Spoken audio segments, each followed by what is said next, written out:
I'll give you the thesis statement right off the bat to save you some time.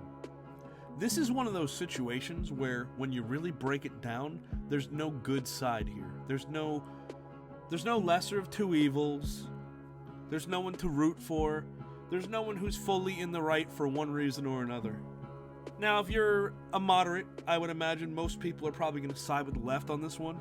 And so, I'll start by making the points against them, and then end with the right, because, like I said, this isn't really one of those situations where you really should be ultimately rooting for either side. I mean, what is this, a game of fucking football? I can't act like this is a new phenomenon, like the internet suddenly completely removed impartiality from political or cultural happenings. That was pretty much always the case. It's just now we have more of a record of people's thoughts and comments on the issue, like literally comments, and so it feels more to us more tangible that people are picking sides. This is one of those situations where, if you have any idea what's going on, neither side is preferable.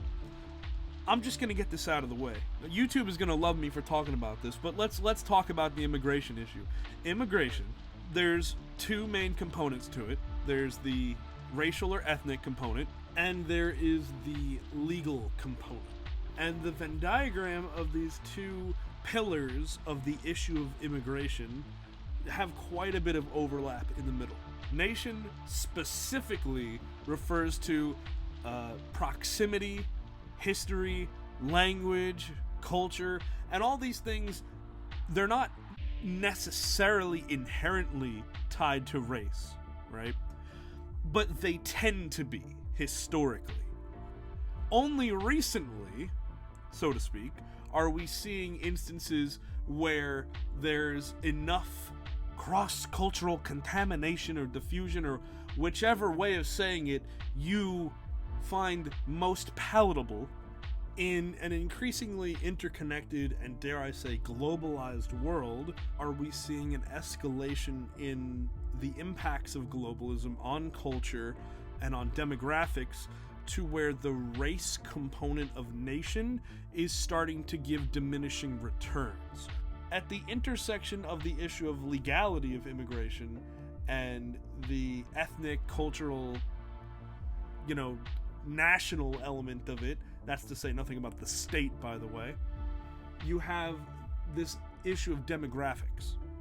Now, this is the uncomfortable part that the left doesn't like anyone talking about, and this is the absolute borderline where you're crossing over into territory where I have to be very specific about how I speak here on YouTube, but this gets into your demographic replacement theories, which is all I'm going to say on the topic for now. And again, without getting into a whole specific tangent about the evidence for the fact that demographics is being used as a tool of social division alongside things like class, as the left and the Marxists would tell you, class consciousness, class warfare, right? Race is just another, race is yet another banner under which people can rally and engage in conflict, physical, ideological, both maybe, with their perceived enemies.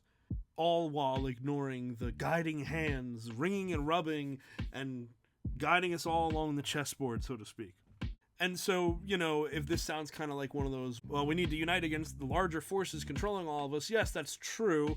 It doesn't mean that the substance of those demographic divisions that are sown among us are not consistent and congruent subversions that are legitimate attacks on, in this particular case, like American or, white Christian or culture. Without getting too much into the details of this, because it would require me to tread down some territory that I try not to go into on YouTube, immigration is absolutely used, it is weaponized, even outside of the US, as a means of what you might call demographic warfare. And it doesn't necessarily mean you're white people, okay? It's more like a cultural hegemony kind of thing, where immigrants, I should specify illegal immigrants, and yes, the term illegals does have a bit of an extreme tinge to it. It's kind of like when people call homeless people homeless, the poors, illegals, homeless. I suppose it has a dehumanizing twist to it. Not that most right-wingers give a fuck about that, but I digress. Democrats are not exactly the bleeding heart centers of ethics and morality, and I'm pretty sure even the far left would back me up on that statement. To them, it's not that they want immigration because they just love diverse brown people and guacamole or whatever the fuck they try and bill it as. It's because these people are ultimately pawns. They're a living population of, well, one, vote bolstering population, right? And two, they're a giant ethical scandal waiting to happen. If you try and do anything about them that would require any kind of massive overhaul, like, for example, deporting people largely without giving them due process or whatever, right? Then it's a moral issue, right? And you can't just touch their whole invisible second-class voter base, right? However, that betrays the fact that the right wing tends to use the exceptions, not the rules, of illegals. That is, those who commit, crimes or are importing drugs or whatever, to paint it as though everyone who's here, washing dishes is like some secret cartel sleeper agent. And you can really quite clearly see how both sides, in their own separate and yet overlapping ways, use this issue, among countless others, as a means to force us into systems of increased control. Probably with the same people benefiting at the top, more or less. And so really, it's just us, the people, the actual people, worldwide, who lose here. Alright, fellas, it's time to punch right now. Now, the American political system is designed to be redundant on several levels for several reasons, not the least of which is to prevent too much change from happening too quickly. You'll note that, like, boomers will make the joke, if pro is the opposite of con, then progress is the opposite of Congress. And the joke is like, the do-nothing Congress, right? And then, again, I have to point out, it's by design. American politics has become, we're going to implement as much stuff as we can get away with, and then the next guy in the next 4 years, assuming that you didn't get 2 terms, is going to undo as much of that as he can. It's back and forth and back and forth. The only difference is a matter of escalation, primarily through executive order. Now, if I could condense a lot of information into the next 2 or 3 minutes of this video, and stay with me, feel free to pause, then I think you'll see what I'm getting at here. The right is in a very reactive, not proactive position. And there's a reason for this. The left, generally speaking, has dominated culture, for better or worse, for the better part of like the last 20-25 years. I mean, it wasn't exactly hard to with Bush in for 8 years, that's for sure, but I digress. There are 2 books that I'm going to bring to your attention. The first book is Our Undemocratic Constitution by Sanford Levinson. Like 20% sure he's a Jew, if you care about that kind of thing.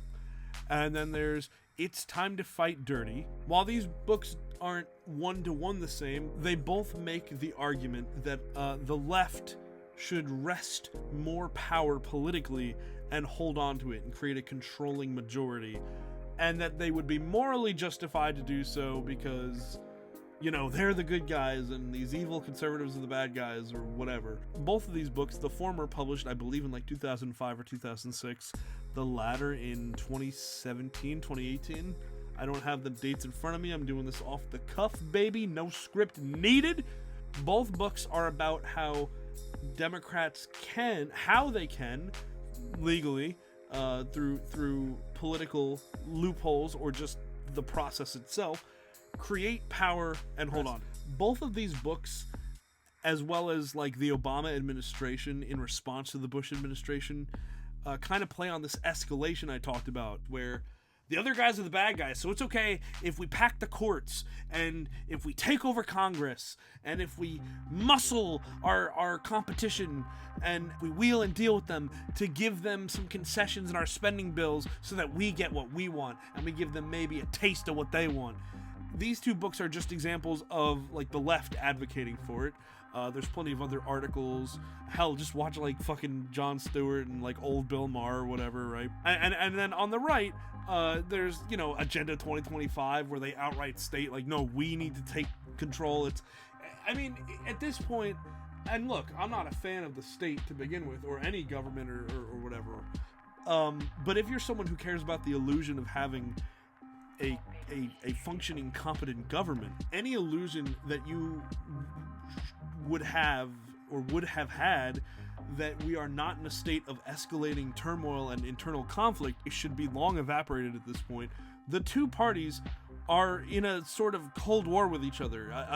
What's that term that we all used to use? A culture war, if you will. And the reason I bring this all up is because the right, for years, was kind of the punching bag. It's important to remember that the right exists in a counterpoint camp, in contrast to everything that the left, the postmodernists, higher education, attempted to implement. The blogosphere, the centralization of the internet, all of these things go hand in hand with one another. The left dominated, or at least attempted to dominate, discourse for years, and frankly, people got justifiably sick of it. And that energized the right to a degree that I don't think we've seen since, like, Reagan. Hopefully you understand what I'm talking about here, and you see the point I'm making. The right has been primed to push back hard. Trump's first term was much more moderate compared to even the first few months of this term. It's not hard to see how the progression to this re-energized, Trump-led right wing happened. And the unfortunate truth of a lot of this is that what I'm seeing on Instagram, or as the right wing lovingly refers to it as the racism app, and I'm not mad about that, it's funny. I'm seeing a lot of people unironically taking extreme positions that were mostly joked about before. Or if they were held by people, it was a much smaller demographic of people. So the right wing has full-on embraced a degree of authoritarianism. Unquestioned, unyielding authoritarianism. And you can call it fascism if you want. We could split hairs. The point is, I don't like any authoritarianism, left or right. But right now, the right wing is in a primary position to push their particular flavor. And I think the worst part of this is because there is some precedent to oppose the immigration situation as it stands, a lot of people don't see the forest for the trees. Yes, okay, we restore law and order or whatever, right? First of all, law and order for who and by who and to what end, right? Like, Trump outright said in a statement, I'll see if I can find a clip or something or an interview, he said the courts would be held up. They'd be absolutely inundated with all of the trials necessary to process and deport all of these illegals. Just, even if you can absolutely say that, yeah, this guy was pushing fentanyl or whatever, it doesn't mean you just get to bag him and tag him, catch and release, you know? It's precedent. It's precedent, dude. If they do it to them, they'll do it to you too, dum-dums. All they need is a reason to say that you're suspicious. You're a suspicious individual. Did the post 9/11 legal fiasco, the Patriot Act? I mean, what is it recently that just passed that was like a holdover of that post 9/11 era? It was the real IDs. What about what Snowden leaked to us, right? And countless other examples. The point I'm getting at here is, while I understand that immigration is a tool of the New World Order and what have you, right? At the same time, in what way do you, the prospective right-winger here, not see, not realize that this is also a step towards total control? That justifying this level of paranoia under the auspices of pushing back against terrorism or whatever, do you really want to live in a world like that? Do you think that's any better than what the left wants as far as like them taking total control? No, neither side. It's fucking red Jew versus blue Jew. The right was put at arm's length and basically said, no. You guys are a joke. We're the right side of history. Love Trump's hate. You know what I mean? All these fucking corny slogans. And it's almost like the left created the boogeymen that they wanted all along. Yeah, the right wing is more than primed now to justify a police state. I remember seeing a tweet, I'll see if I can find it on screen here for you, where this guy said, well, if they're stomping on the American flag, nope, it's terrorism. Nope, terrorism. If we set the precedent that, like, oh, just illegals can be, you know, vanned and bagged off the streets by the unmarked flower van from The Simpsons or whatever, that the state can deport you, let alone worse, for well, anything really. Sure, it starts with legal citizenship status, but again, it's precedent. This is the kind of paranoia we saw, like, post 9/11, and this is the kind of crap that they want to bring back. It never really went away. What's that one fucking, now I'm gonna have to edit this clip in here. What's that fucking, where did Osama go? I hope right back to Mexico. Where did Bin Laden go? I hope right back to Mexico. Now, by the way, let's say you're the most right of right-wing people and you go, Dusk, I have nothing to hide. I don't care if we do have a future where you can be banned for being against the presidency, because I will always support the president of these United States. And you're saluting the air like a fucking, like a military man right now, right? To you, I would say, if the right wing sets this precedent, you know that doesn't stop the left from using it too, right? You think they're not going to be primed to do so? The protester, it's like, look, I applaud these people for pushing back against their government, whether it's their state government, the federal, or both. I just wish that these people would be more consistent with that attitude. There are things that are, or at least should be, more important to these people. Where was this energy during the vaccine warp speed, right? Operation Warp Speed, which was initially started by Trump, by the way, or the quarantines, or the Snowden leaks, or how about WikiLeaks? How about the Twitter files or whatever, or the Canadian trucker protests, or any number of other countless events where it was clearly time for the people to draw a line in the sand, but didn't. People of LA, again, where was this energy when, like, 15 fucking things happened in, like, the last, like, 5 years alone? Where the fuck was this energy then? I've seen this with the left and the right just over the last 5 years alone of this new decade. The best case scenario is people doing the right things for the wrong reasons, but never the right things for the right reasons. So, in conclusion, the left are a bunch of spineless cowards, the people themselves, who are only out protesting because this particular issue is a key point in their progressive postmodern agenda, right? That is, I don't know, anti-American, anti-white, whatever you want to call it. Not that I'm a statist or a nationalist or even necessarily wholesale a defender of the whites or whatever. I'm just saying this is the only reason these people care, because it's cucked. They only care about a cucked topic. If they were to have this energy over every little issue, every single time the government does anything, and this just happened to be yet another time which they pushed back, then I would not care at all. You wouldn't even be hearing this. They're a bunch of cucks, so they're not the good guys. This is all useless fucking virtue signaling. On the other hand, the right wing are a bunch of autistic reactionary fucks who are disproportionately escalating the scale of authoritarianism, which everyone had previously assumed the left was going to do. And by the way, what do you think is going to happen with the next left presidency, right? It's going to just be another escalation, just in a slightly different flavor of oppression. Yummy, you got blueberry swirl or raspberry red. I'm making more content. Please follow me on Twitch, Dusk Legend Games. In addition, I'm going to be uploading video game content again.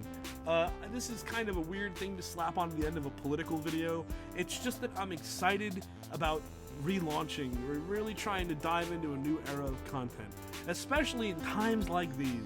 Thank you very much for watching. Have a good one.